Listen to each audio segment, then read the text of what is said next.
कोडरमा लोकसभा से इंडिया गठबंधन के प्रत्याशी बगोदर विधायक विनोद सिंह के नामांकन के बाद पपड़वाताड़ में एक विशाल नामांकन सभा का भी आयोजन किया गया, जिसमें झारखंड के मुख्यमंत्री चंपई सोरेन, राज्यसभा सांसद डॉक्टर सरफराज अहमद, कांग्रेस के प्रदेश अध्यक्ष राजेश ठाकुर, भाकपा माले के राष्ट्रीय महासचिव दीपांकर भट्टाचार्य, मंत्री आलमगीर आलम, विधायक सुदीप कुमार सोनू, गिरिडीह लोकसभा के प्रत्याशी मथुरा महतो, गांडे विधानसभा उपचुनाव के प्रत्याशी कल्पना मुर्मू सोरेन समेत इंडिया गठबंधन के कई दिग्गज सभा में शामिल हुए।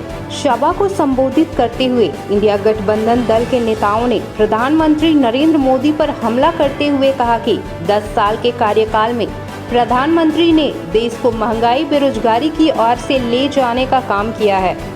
देश में पूंजीवादी व्यवस्था लागू करने के लिए केंद्र की सरकार आमादा है, इसलिए इस बार देश में लोकतंत्र की पुनः बहाली के लिए जनता को एकजुट होने की जरूरत है, ताकि देश में समरसता आए और देश विकास के पथ पर आगे बढ़े। उन्होंने मतदाताओं को कोडरमा लोकसभा सीट पर इंडिया गठबंधन के प्रत्याशी विनोद सिंह को जीतने का आह्वान किया। नामांकन सभा की अध्यक्षता राजद के पूर्व विधायक गौतम सागर राणा व मंच संचालन माले नेता राजेश कुमार यादव ने किया, जबकि मौके पर गिरिडीह विधानसभा प्रभारी राजेश सिन्हा, कांग्रेस के जिला अध्यक्ष धनंजय सिंह, सतीश केडिया समेत कई लोग मौजूद थे। हुआ विनोद सिंह जी कोडरमा लोकसभा के लिए नॉमिनेशन किए। वो जन जन के नेता है और बहुत काफ़ी संख्या में भीड़ आई। यहाँ पे हम लोग बहुत बेहतर स्थिति में है और ये जनता कहती है, कोई नेता नहीं कहते। इतना काम किए उन्होंने। उत्कृष्ट विधायक का आपको 81 विधानसभा में अगर बात करें तो उत्कृष्ट काम के बदौलत हुआ, उनकी आवाज़ के बदौलत हुआ। तो निश्चित तौर पर जनता अब आगे है और जनता खुलकर साथ दे रही है। रही बात वहाँ पे केंद्रीय मंत्री हैं, अब मान लेते हैं कि और 7 बार कोडरमा लोकसभा में भाजपा रही है, यानी 35 साल जनता का बर्बाद हुआ है, किसी प्रकार का कोई विकास नहीं हुआ। सबसे बड़ी बात ये पैसे खर्च करते हैं, इलेक्ट्रोल बॉन्ड तो अभी पता चला। और ये जहाँ तक बात करते हैं कि हम चंदा नहीं लेते, ये ऐसे ऐसे लोगों से चंदा लेते हैं। अगर हम बात करें कत्ल खाना से चंदा लेते हैं, 251 करोड़ रुपया चंदा लिए। ये ऐसे लोगों से लिए हैं जो जिस फार्मा को रिजेक्ट किया गया था उससे 1000 करोड़ चंदा लेते हैं। मतलब ये चंदा का धंधा चला रहे हैं, लेकिन भांडा फूट गया है। और जब भांडा फूट गया तो निश्चित तौर पर जनता को भी पता है, जनता बहुत आगे है आज के डेट में। हम तमाम लोगों से ये कहते हैं कि कल्पना सोरेन जी को आप तीर धनुष पर गांडे उपचुनाव जो है उसमें जिताएं और गिरिडीह को बेहतर करें, गांडे को बेहतर करें। साथ ही साथ आप गिरिडीह लोकसभा में मथुरा महतो को तीर धनुष पर दें और वहां पे झंडे में 3 तारा को दें। हम सभी को नमस्कार करते हैं, सभी को धन्यवाद करते हैं। नमस्कार। हमको याद है 2019 में 2014 में महंगाई के नाम पर वो आए थे, गैस सिलेंडर को दिखा दिया था देश को कि हमें बहुत महंगा है।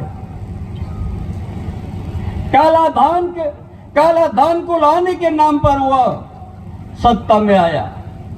2 करोड़ हर साल नौकरी देने के नाम पर सत्ता में आने का काम किया। सत्ता में आने के बाद सारा जुमला साबित हो गया है। हर चुनाव में एक तो इस नारा दे के आते हैं, लेकिन एक भी नारा आज सच साबित नहीं हुआ। इसीलिए आज ऐसा परिस्थिति में चुनाव है और ये देश का दिशा दशा तय करना है। वोट एक बहुत महत्वपूर्ण है।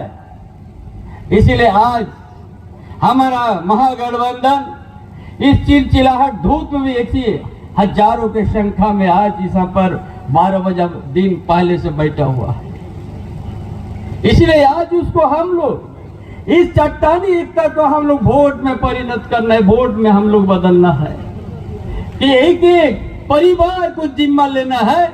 ये तानाशाही सरकार भारतीय जनता पार्टी जो केंद्र में बैठा हुआ उसको हर हाल में रुकना है। ये भारतवासियों के लिए, सभी समुदाय के लिए। आज हम लोग इस हमको याद है 2019 में इस तरह का ही नारा देते हैं वो लोग, लेकिन 2019 में महागठबंधन ने उसको रोकने का काम किया। और हमारा गठबंधन सरकारी सरकार में बना हेमंत बाबू के नेतृत्व में, लेकिन हम लोग देश को संभालने के लिए जो एजेंसी हम लोग स्वतंत्र एजेंसी हम लोग बनाया, उसको हम लोग सम्मान करता है, लेकिन स्वतंत्र रूप से काम करना चाहिए, किसी दल का इशारा पर नहीं काम करना चाहिए। ये बहुत बड़ा सवाल देश में खड़ा हुआ है।